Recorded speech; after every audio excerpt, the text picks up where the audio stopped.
Hey everyone, Kevin here. Monday afternoon update for April 27th on the EIDL, and I'm also going to give a quick updates here on the stimulus checks, a couple questions that came up on the unemployment, but mostly I really want to talk about the EIDL here. But let me get these quick updates out of the way, and then we'll hit the EIDL and what's going on there, the latest that we have. Now, I've mentioned this a few times. I'm just going to quickly reiterate this again. If you receive Social Security retirement benefits, survivorship benefits, or disability benefits, you should see your stimulus direct deposit by the 29th, which is in 2 days, and Supplemental Security Income recipients probably early May, by May 15th is what they say. And the Treasury spokesperson recently came out and said the same thing for veterans. There has been a lot of sort of confusion about when veterans were going to receive their stimulus deposits. Now, that's enough for stimulus checks. Now let's hit unemployment and then EIDL. So unemployment.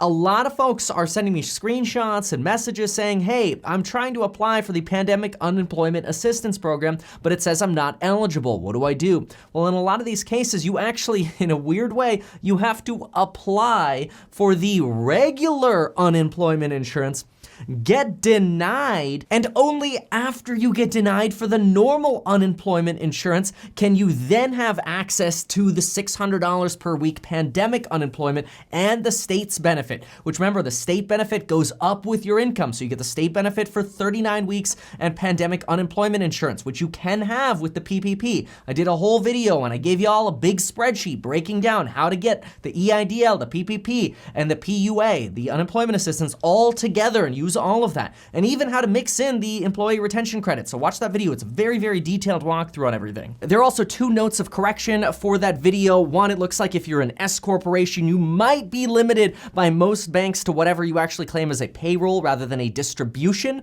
though I would certainly be making the argument the other way, but that might be an uphill battle. I hear few people are getting that through, but a lot of people are stuck to their actual payroll depending on which company they're going to for the PPP. And also the employee retention credit, you gotta be careful. You can get the employee retention credit, start using that, start milking that credit, but once you get the PPP, I believe you have to stop using that employee retention credit, but you can, from what I hear, get the employee retention credit or the PPP loan after the employee retention credit. All right, now let's get into the EIDL update, and this is the big one. There have been a ton of rumors about this line right here. We will provide further information on the availability of the EIDL portal. That's that $1,000 stimulus check per employee that you have if you have a small business, which, remember, if you are self-employed, you're a 1099 contractor, you are one. That means you get a $1,000 stimulus check. That means more than half of all Americans would be eligible for this. Half of all people who work as a 1099 contractor or in some shape or form or self-employed, whether it's a side hustle or whatever. Now we're waiting for this portal to open up again. It's not currently open. All we have is this stupid note. And this note says, we will provide further information on the availability of the EIDL portal to receive new applications, including those from agricultural enterprises, as soon as possible. This parenthetical note is actually really, really important because the SBA just got slammed by Schumer and Pelosi in a letter, and I'm gonna read you a part of that letter. And keep this in mind, this little parenthetical notation here about the including those from agricultural enterprises.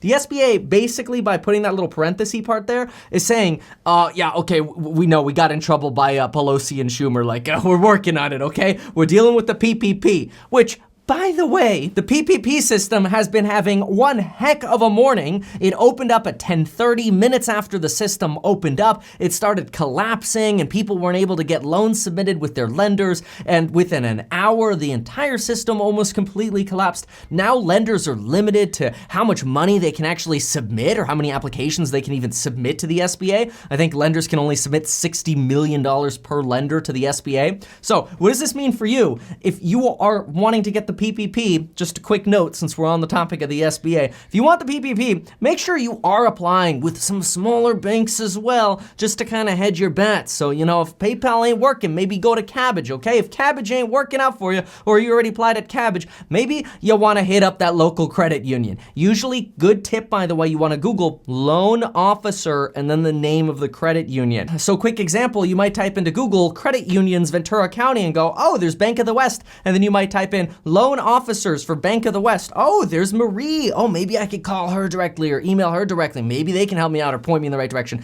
Be a little intuitive on these PPP loans. But now, on the EIDL, first things first, let me just get my speculation out of the way. There's no way they're opening the EIDL portal the same day that they're having all these tech issues with the PPP. I guarantee you everybody sitting at the SBA that has any tech knowledge at all is focused on the PPP and the PPP portal right now. Nobody cares about the EIDL right now. Why? Because now I'm going to move from speculation to apparently what we're hearing from the SBA. They are 4 weeks behind on processing EIDL applications, which means even if they open up the portal today, they're still 4 weeks behind. So in other words, they don't need to open up the portal for 4 weeks. They could open up the portal in 4 weeks, and then the people who apply would be first to be processed next because they're already backlogged by 4 weeks. So it makes no difference when they open the EIDL program. The PPP, they got to get that moving. So that's where the focus is going to be now. So I wouldn't be so super excited about checking this EIDL portal every few minutes with this latest information. I would say maybe check it once a day max, or just have notifications turned on in Discord or obviously the YouTube channel, and I'll post as soon as I have an update. Discord's going to be way faster than the YouTube, by the way. All right, here's the letter. It is a letter from Schumer and Pelosi directed at the Treasury Secretary and the administrator, basically the boss of the Small Business Administration. What's very, very fascinating in this letter is actually what we're going to find right here. This is huge. Look at that. Award $10,000 SBA emergency EIDL grants as intended. Under the CARES Act, emergency EIDL grants were to be made up to $10,000 within 3 days of receiving an application. Notice, these are the people who voted on the bill. They're the ones expressing what the intention was. The SBA, from our POV, made their own rule about $1,000 as a limit, $1,000 per employee.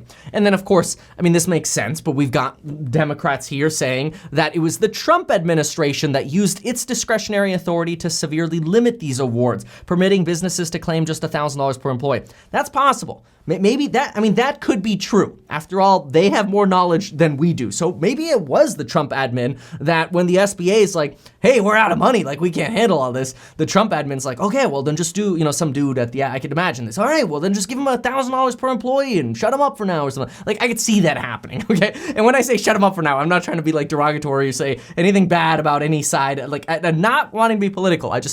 I could just imagine how overwhelmed these bureaucrats are, and I'm trying to relate to the amount of massive pressure they might be feeling. This poor dude, the guy who's getting this letter from Pelosi and Schumer, the administrator, the guy's getting sued like all over the place because of these grants.